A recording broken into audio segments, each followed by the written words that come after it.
Aggressor Adventures. For over 35 years, we've designed adventure vacations around the world, helping travelers experience the majesty of the oceans and the call of the wild on our dive trips, river cruises, and safaris. From the Galapagos Islands and the South Pacific to the land of the Faroes on the Nile River, with personalized service in every vacation destination. Aggressor. Adventures of a lifetime.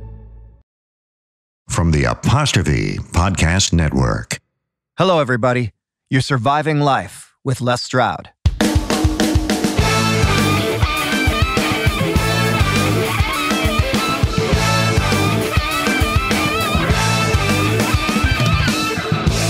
I'm working on jealousy.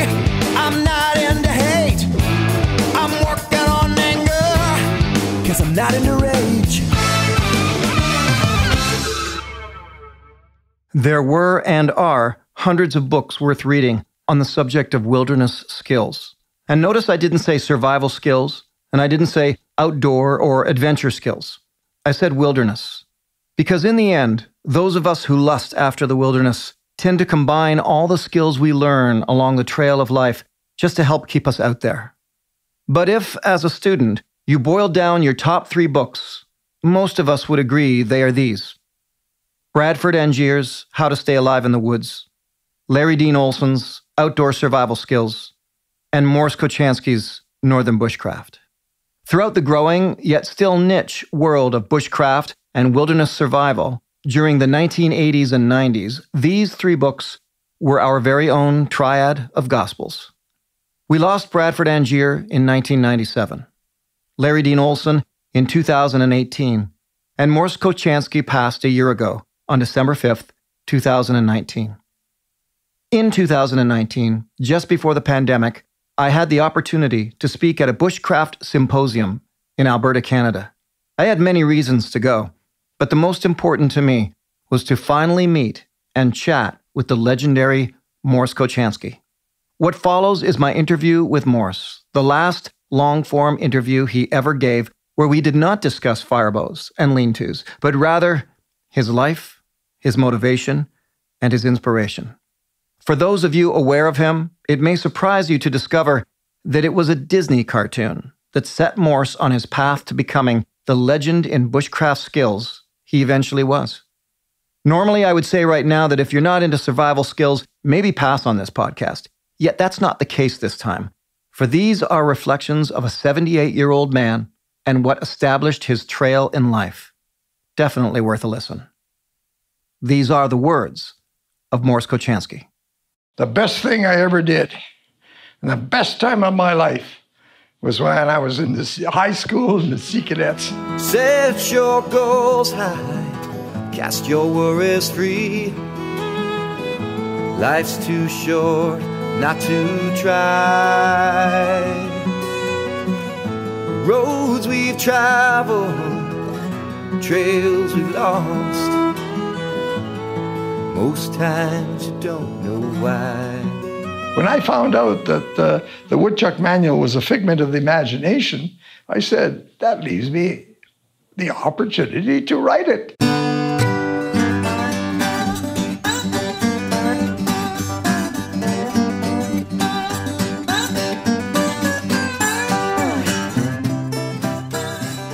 I just want to know, first of all, just why. I know why I got into the skills when I was a kid. Why? Why did you even go down this road? You could have been 300 other things.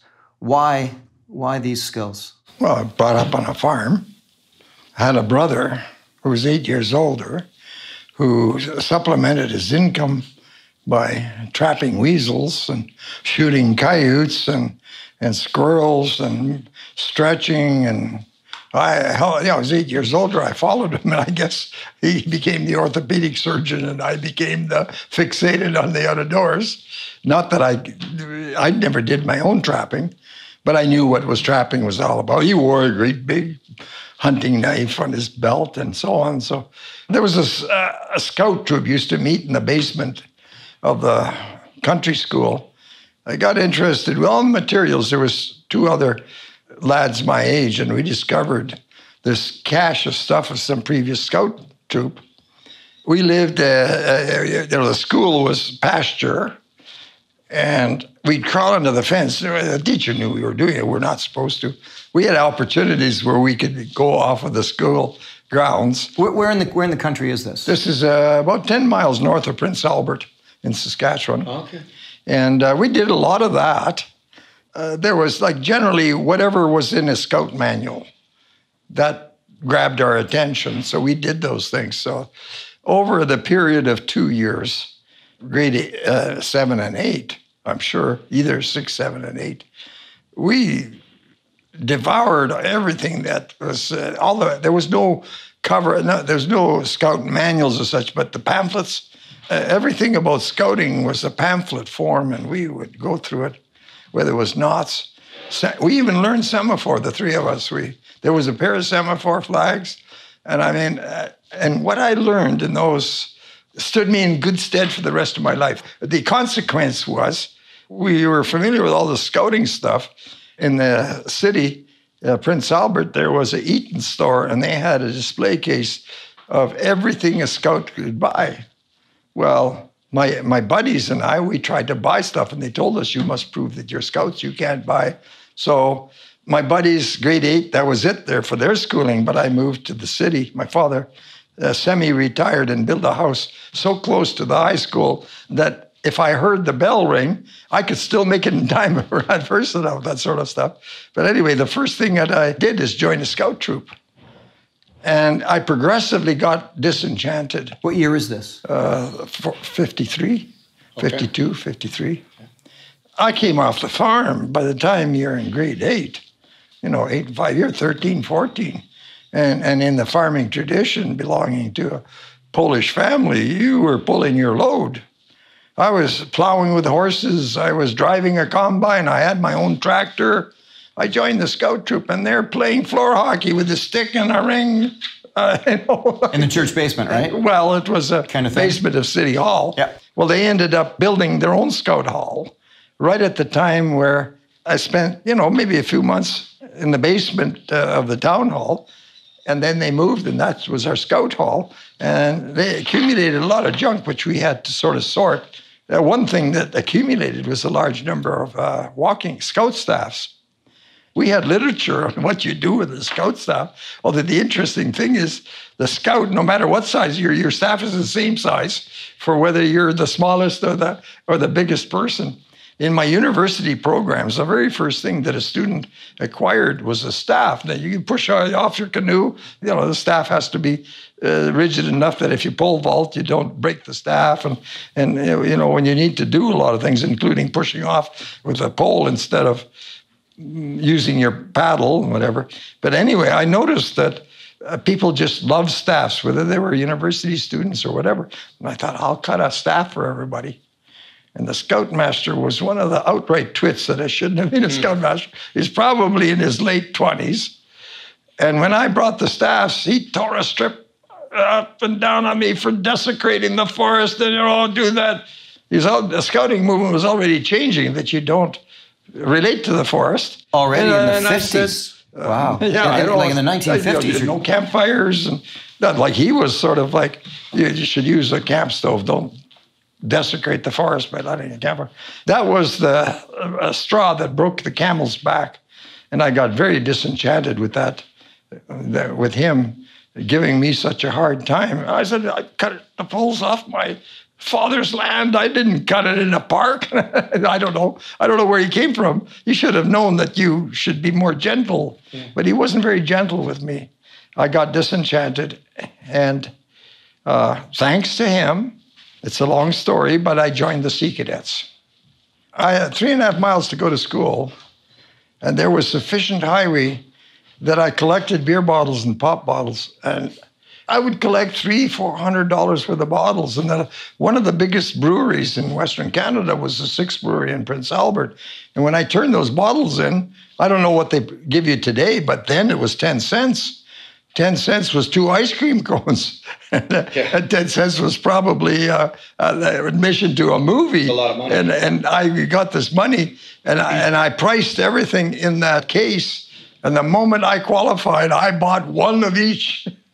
I still have, the things that I bought there, the axe sheath and the hatchet and the scout knife, everything, the whole uniform. And then shortly after, I got rather disenchanted for a variety of reasons. Like one, they discourage you wearing the uniform. I joined to wear the uniform. I didn't join to not wear the uniform. I lived in town a year, and I knew that the Catholic school or whatever was where the Army cadets met. And the Army cadets' attitude was such that anybody not an Army cadet seemed to be taken as the enemy. And so we sort of felt the Army cadets were bullies and criminals, and I would never join the Army cadet.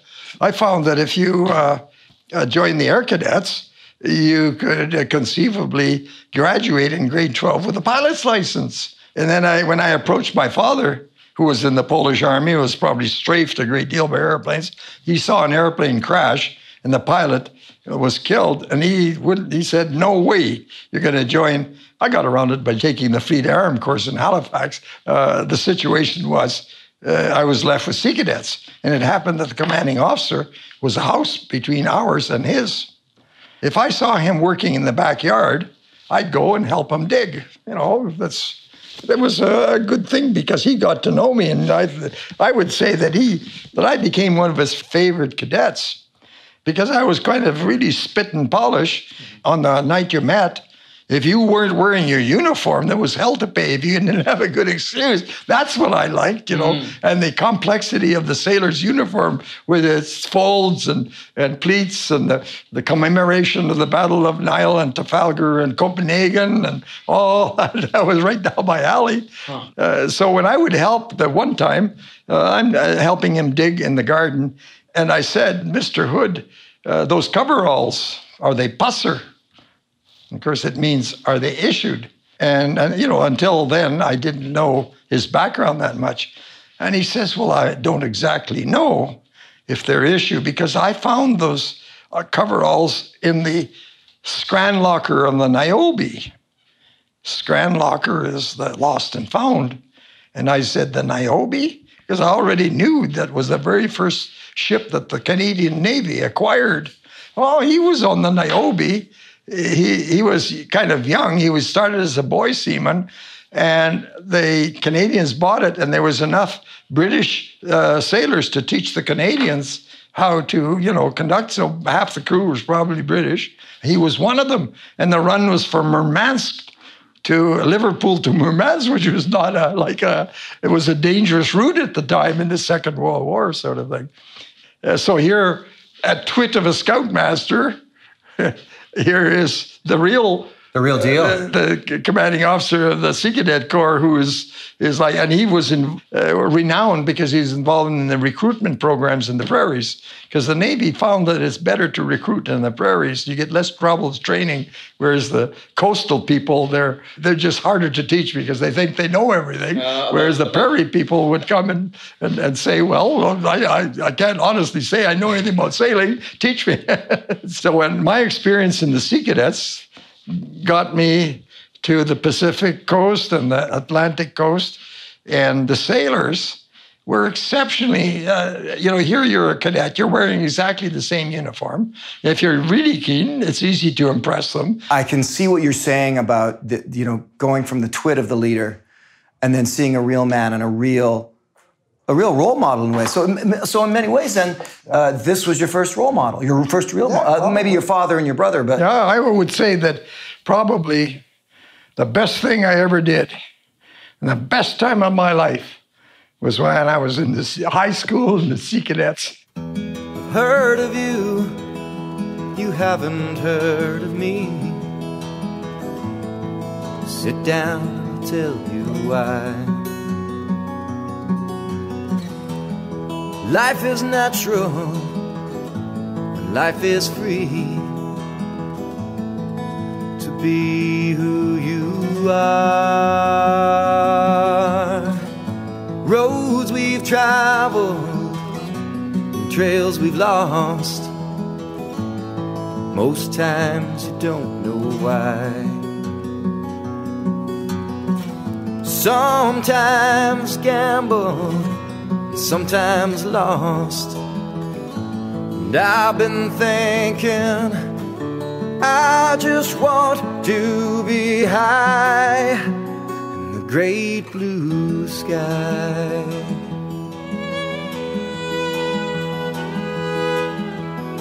I think of you, do you ever think of me? On a warm summer's night, you left in April 1983. We both thought it right. Roads we've traveled, trails we've lost. Most times you don't know why. Sometimes gamble, sometimes lost. And I've been thinking, I've just got to be high in the great blue sky.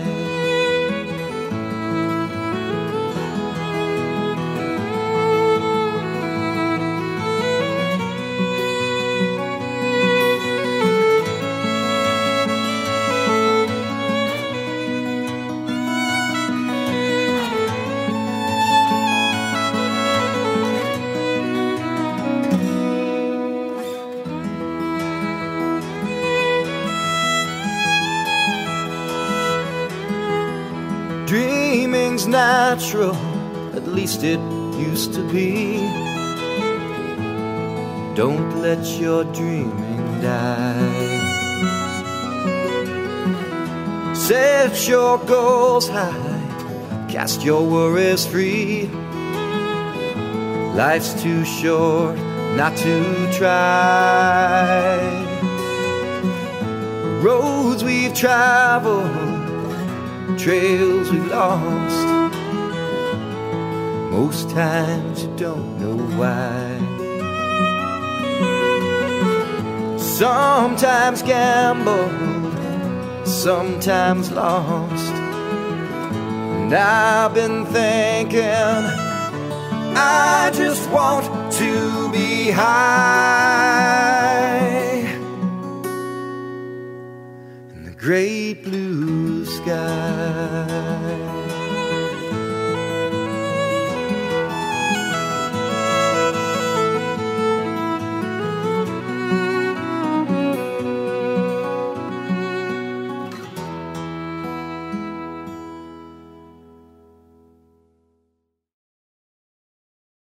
You're Surviving Life with Les Stroud.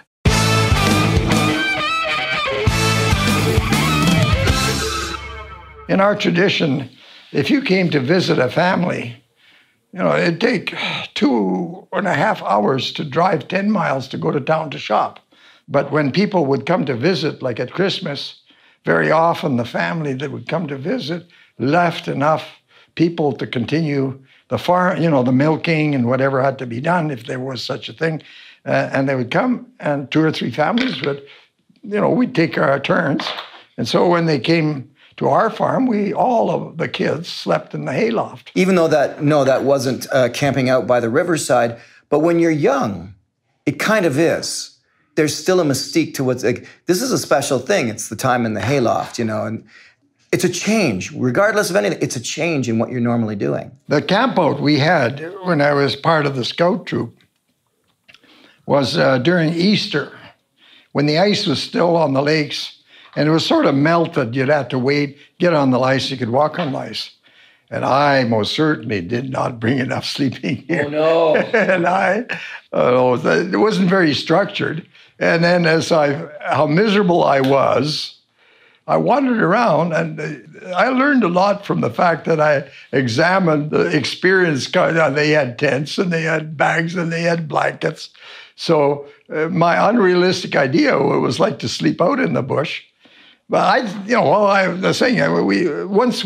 my father and I made a trip, and we loaded a wagon with 2 horses. My father worked in the construction of the highway to Waskesiu, which was a national park. There's a book written about it. They call it The Park Prisoners. All the people that needed welfare. and they would send them to work for Room and Board to build the parks and build the roads. My father was paid to build the bunkhouses, the cabins, every 8 miles. He was ahead of the construction because when you, the barns for the horses and the place for the crew, you worked 4 miles from each direction. And when you got that, you leaped ahead and you got that in 4 miles in each direction. So that was my father built. He was skilled in log cabin building.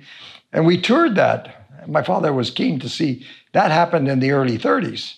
And I was probably 1944 or something like that. When you were born? I was 4 years old. 4 years, okay. I was born in 1940. So we loaded up the wagon to sleep in. And of course, we were able to camp just by draping the canvases over the boxes. So that's how we traveled. And we were probably gone 2 weeks. Yeah. And he toured. Almost all the buildings were still intact because the tar paper roofing material was sturdy enough. So that was about the only weird camping that I might have done in retrospect. We never purposely went and slept out in the bush. Morris, I think often with individuals, even like yourself, and maybe some other people have perpetrated this, which is why it happens, other people look at, say, your story, and it's like they want the cliche. They want to know you were raised by someone named Yellow Cloud and you sat by a river and you were, wolves came and tended your diapers kind of thing, when in fact you had your father was Polish, you're sleeping in haylofts, and this is your influential upbringing, not out on a horse in the wild hills somewhere. Well, my father would disappear in the winter and he would come back, a week or two, to some remote lake and fish jackfish.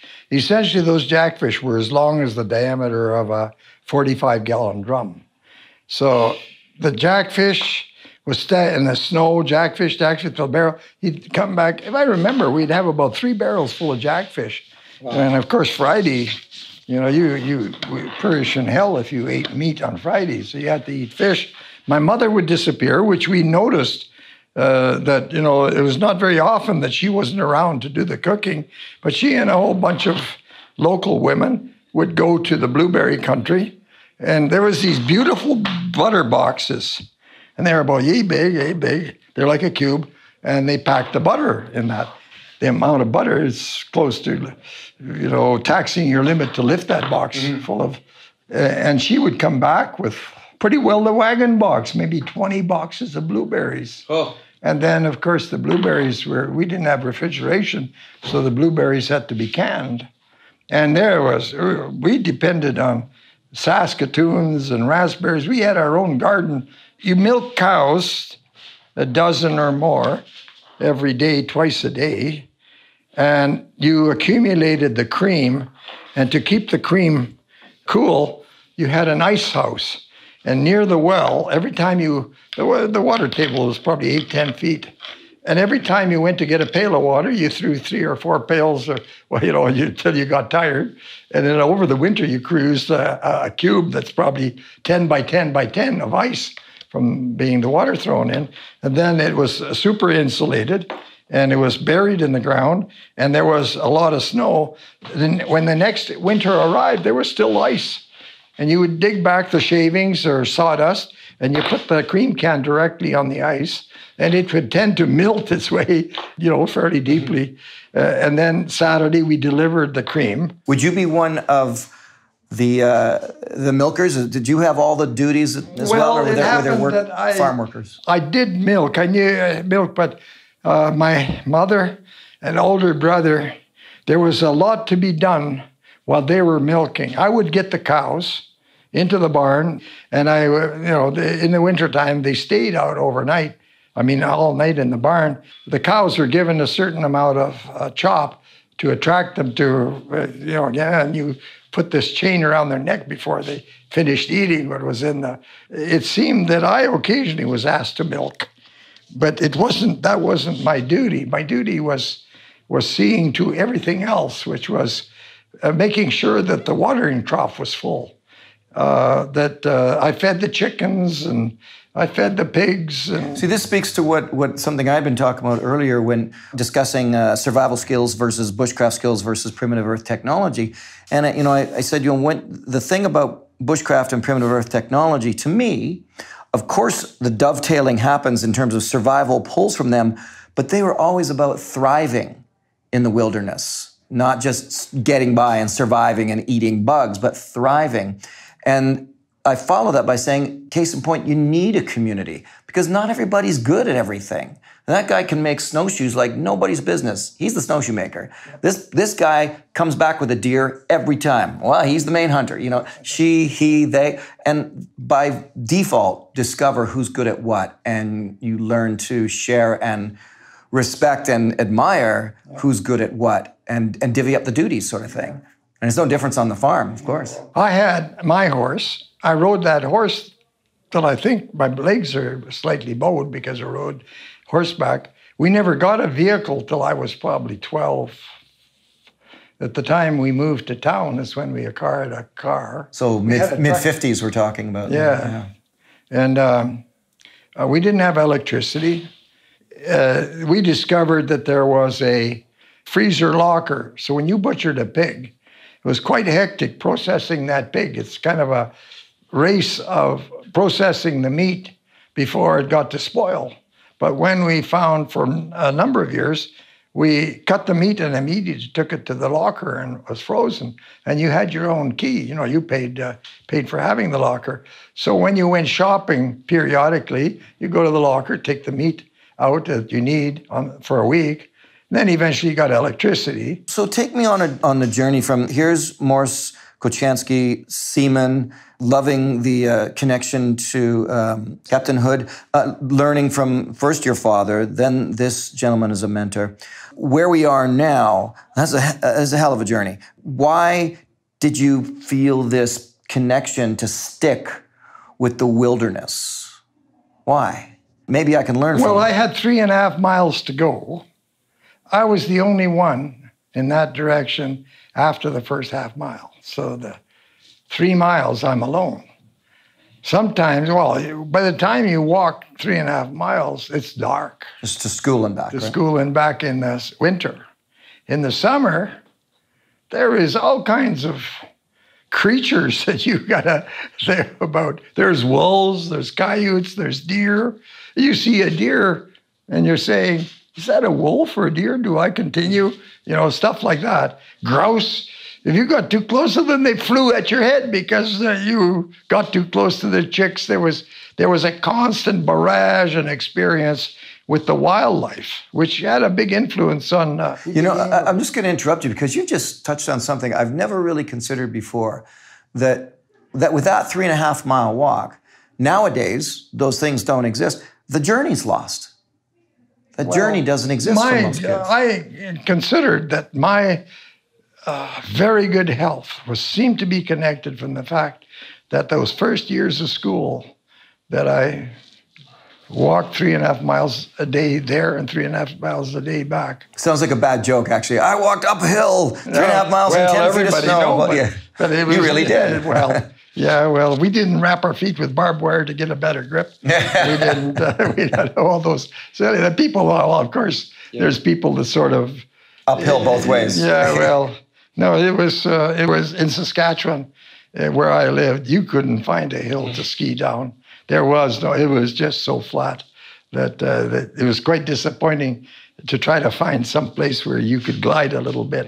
But we used skis, but there was no hill to glide down. Do you attribute your lifelong good health to this wilderness connection? Well, I think walking to school every day was probably at the time that a growing person, it's just the right time to be walking.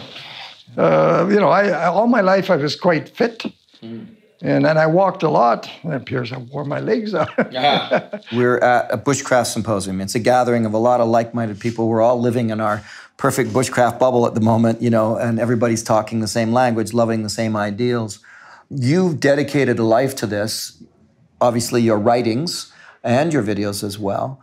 Why? Why bother? What is it you're trying to get across to the world or the youth or the adults? Why do you do it? I thought it would be a neat way to make a living because, when in high school summer, remember in grade 11, I decided that I would like to be a writer. Then it took a while. What am I going to write about? Actually, initially, I was impressed. Like Playboy and Penthouse. You got more words. You got accepted by them more pennies per word. Like Hemingway at the time, he wrote an article for Sports Illustrated, and he had the record of getting the greatest amount of money for a single article on boxing. And and I said it was like thousands of dollars that he got. Well, Harold Robbins was a writer that was current. And I'm reading that when Harold Robbins wrote a book, and then he had the next contract to write the next one, he had a $3 million advance. And I said, he was so popular, and the publishing houses made so much money, he's getting, so before he writes it, so now he can take his time, right? And he wrote maybe that many books. But I sort of got an insight into the issue of how you make a living writing. It seemed that popular ranch romance and those sort of magazines, they suffered from the fact that they couldn't get enough writers. And so they were almost paying as much as Penthouse. And the standard of writing reflected that. So I thought, well, I'll take sociology and psychology and everything else that would get insights into the human nature and everything. And while I was going to university, that I would prepare myself to, I figured you become a writer by studying the art of writing, take writing classes, register in the university courses. I went and spent 2 years in military college. My favorite subject was language arts and writing and all that. And when I ended up at the university in Saskatoon, the professor that I was in the class, he was quite impressed because I learned, don't misspell, start a paragraph with a leading sentence, everything like that. And so he had the habit of reading the best.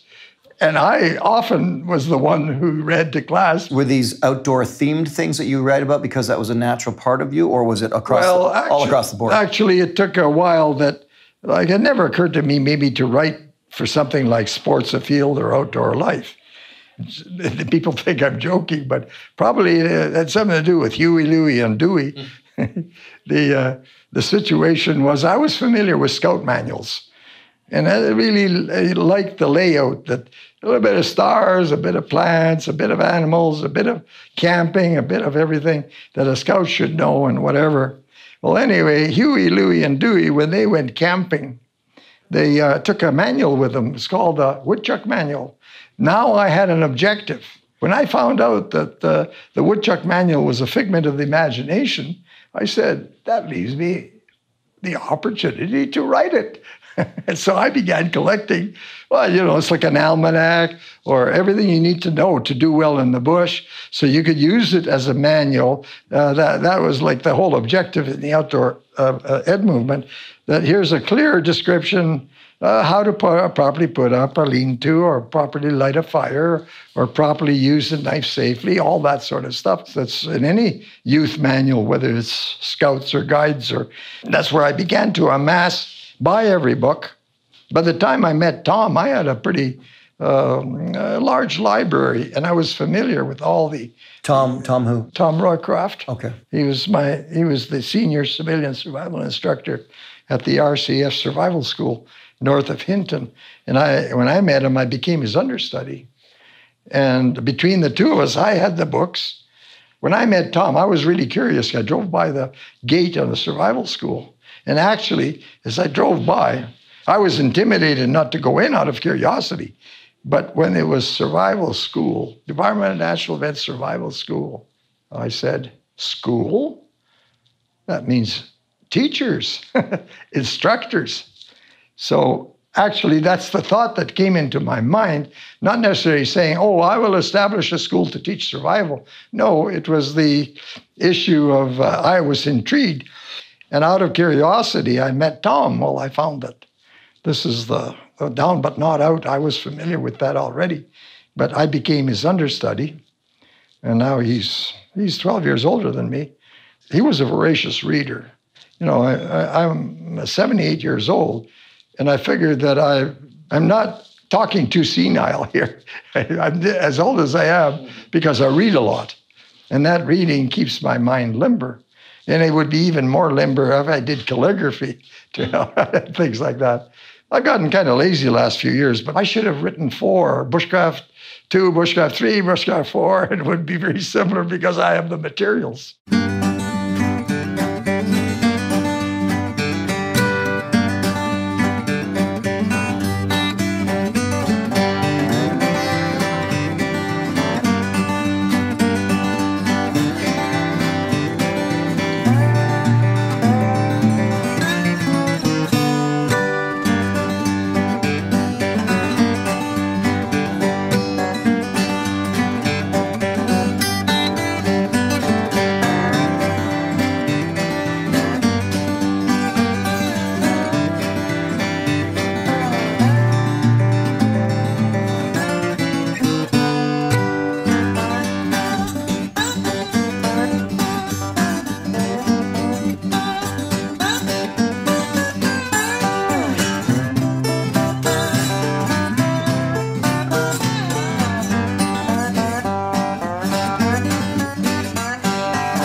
You're Surviving Life with Les Stroud.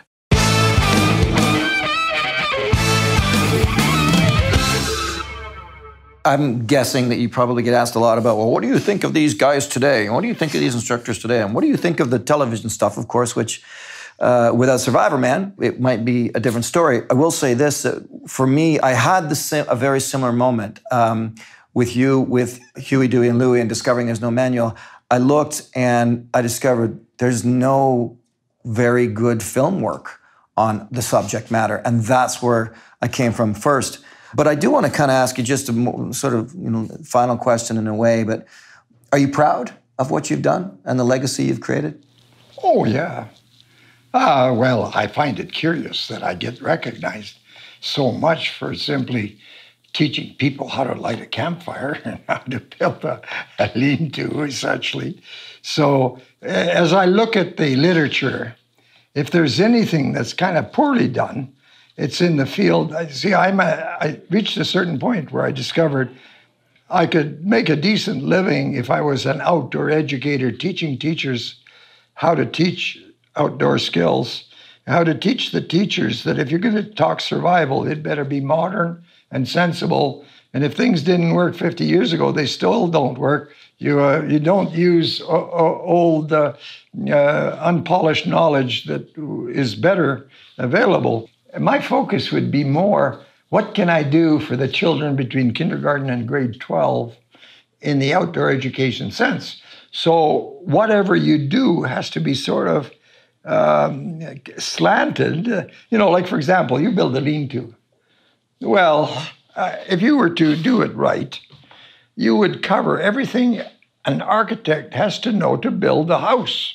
Thermal mass, reflectivity, emissivity, like building an igloo. Well, all the things, the complexity for an igloo to work isn't just a dome. Right. That bench is at the right height. You got to have an overhead volume. And if you make it wrong, the top will melt out. And the temperature at the floor is the same temperature as outside, and on and on. And then it occurred to me, I said, is it possible that you could build a shelter that emulates all the features the igloo has without using snow? And then I realized that generally a greenhouse participates in that too. So if you have a window and you have a fire or the sun that lets the warmth into that, so you got to study the principles. It's a marriage of how to build snow houses and greenhouses. And if you take the science behind that, well, it works. Now, how do you do that for kindergarten? I developed a program called Tangible Education. Whatever education, elementary school kids, it has to involve their hands. The amount of the control of your hands takes a very enormous part of the brain.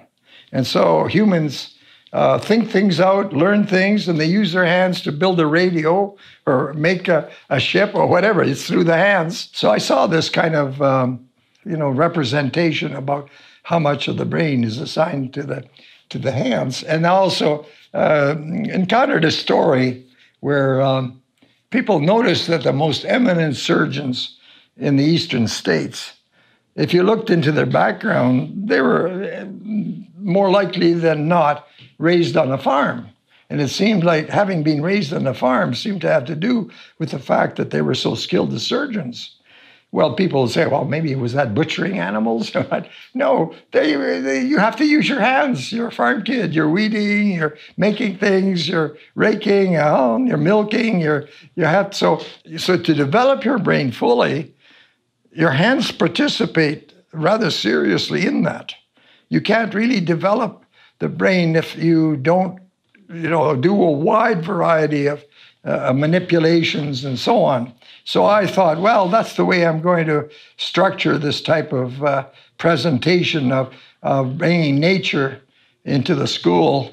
So, like, for example, kindergarten kids, they get to start with, you usually have to set up something where it's the beginning and the end. So 12 things that I give you go into an egg carton.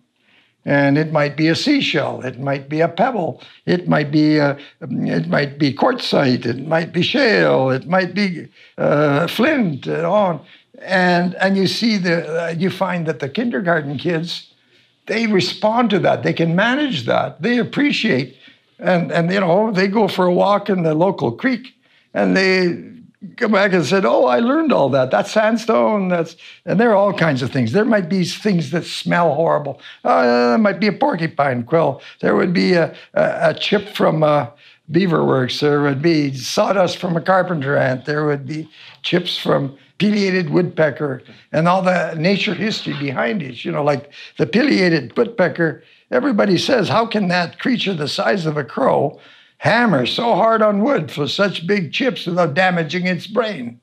So some scientists looked it up and came to, another scientist later on saw the work and he used it to produce a far better bicycle helmet. That's what they found out about the mechanism that the woodpecker used. And I'm seeing the story flow through here from a child getting a woodpecker chip in the wood, putting it in an egg carton, bringing it back in with the other 11 items, going through it, and then being told that, did you know that woodpeckers helped us to develop a better bicycle helmet like the one you have in the corner right now? That's incredible. Yeah, that's what you endeavor. I always would say I would earn my plumber's wages if I could talk 15 minutes about this object. The kids would sort of say, wow, that's neat, that the woodpecker had something to do with the bicycle helmet I'm wearing. I asked this old native woman, I said, all the things you find in the forest, what is at the top of the list? And she said, well, no one's asked me a question like that. I need time. I need time to sort of mull it over. And then the next time I saw her, 2 weeks, she gives me this fungus. And she says, as far as I could tell, I would say, as I thought about it, this must be at the very top of the list. And it was diamond willow fungus. It had the property that the most fierce headache, including migraines and so on, if you breathed in the smoke from the fungus, you would stop the pain. But at the same time, if you had a lot of estrogen in your system, it made you very romantic. So that same fungus, in the tradition of the coastal native people, there's this picture of this marvelous argillite carving. And here is Fungus Man in front of the boat, Raven Man in the back, and they're paddling. And the caption says, Raven Man and Fungus Man looking for female genitalia.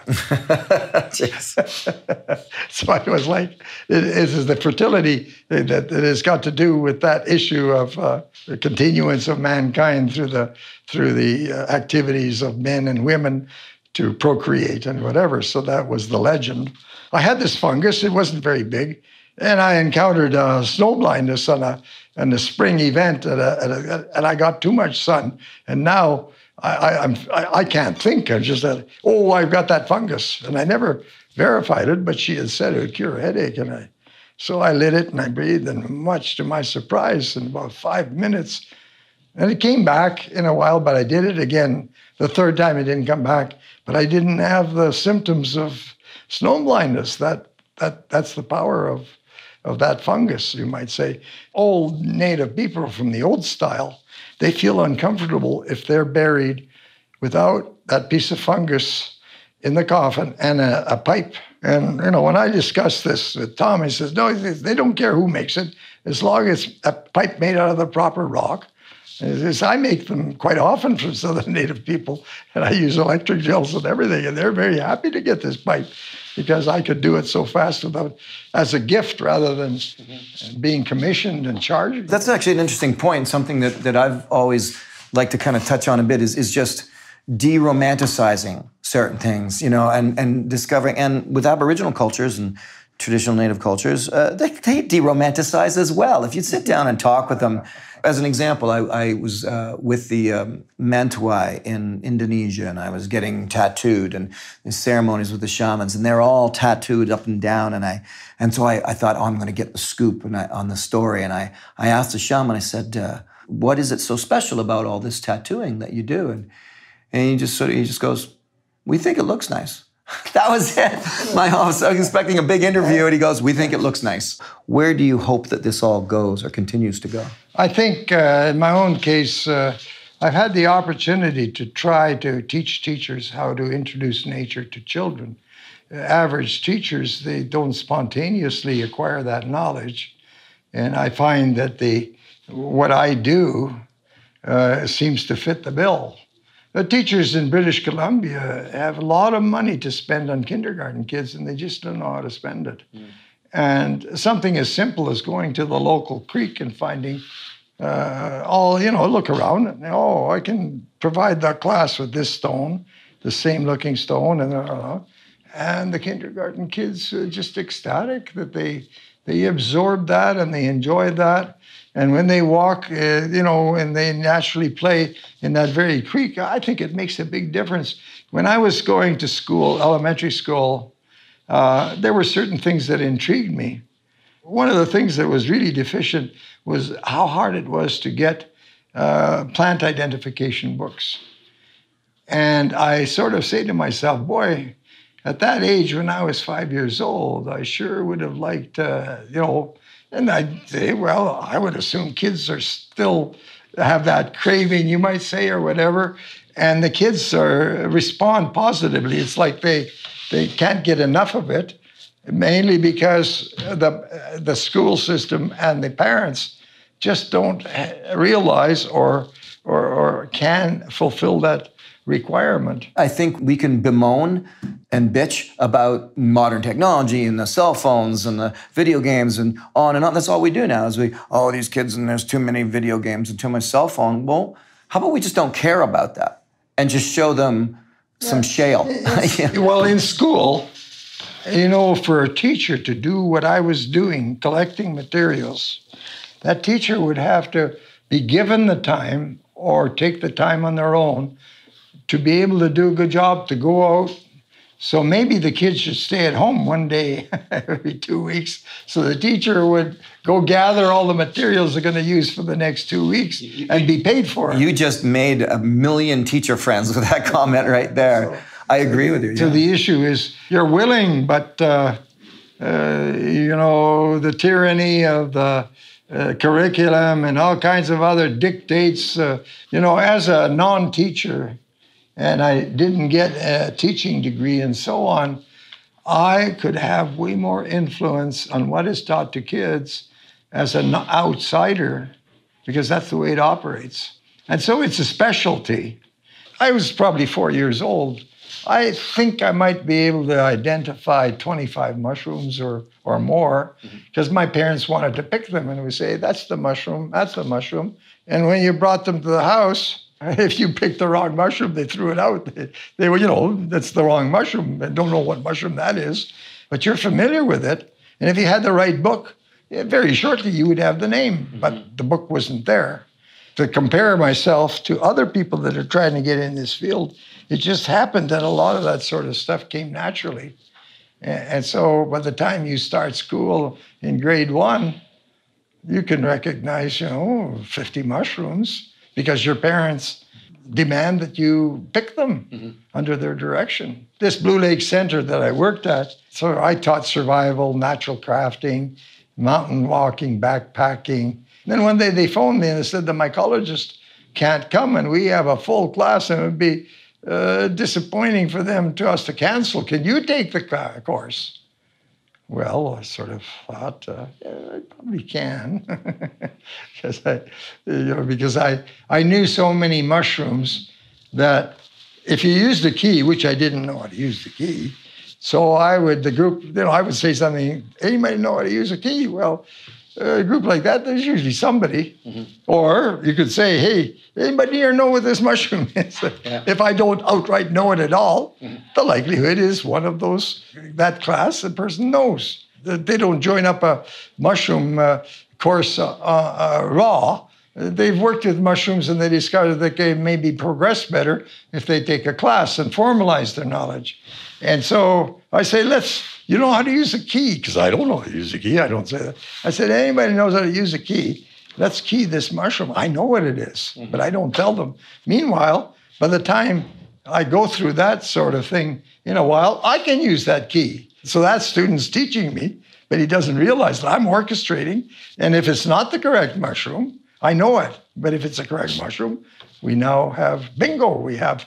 You don't let on that you don't know. You're actually learning from the student in that moment. And the student figures that you know the mushroom, but you're playing as if you don't to help us be able to use the key better. But then they feel proud because they're able to help. Yeah. I mean, that's time in the field versus book learning. Someone asked about 2 hours ago about using electronic books or audiobooks and Kindles instead of paper books. And my comment when it came for me to chance to answer was, look, there's no reason for us to be Luddites about this. Sure, there's going to be some wrong stuff shown on YouTube, on the internet, but there's also wrong stuff in the written form too. So when it's the right stuff and it's good, who cares if it's a new modern technology that's sharing it?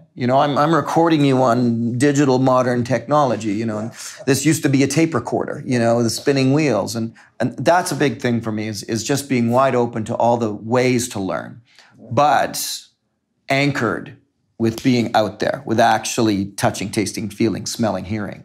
Well, thank you very much, Morris. I appreciate your time greatly. Before I even hatched the idea to put survival on TV, I had contacted Morris Kochanski to discuss my plans to live in the woods for a year. He was ever the gentleman and full of tips and advice that would help keep me alive during the year I spent living out in the wilderness of the Wabakimi area in northern Canada in 1994. Every shelter I ever made, every skill I ever taught, every fire I ever started, every trap I ever set, or wild plant I ever gathered was an extension of the learning I did under the tutelage of Bradford Angier, Larry Dean Olson, and Morris Kochanski. Some guy named Keith Ullman hides out in a tiny little room, hovered over his computer system, operating something called Pro Tools to engineer this podcast. And we are a member of the Apostrophe Podcast Network, a company apparently named after a punctuation mark. Keep listening, everyone. We'll figure this out.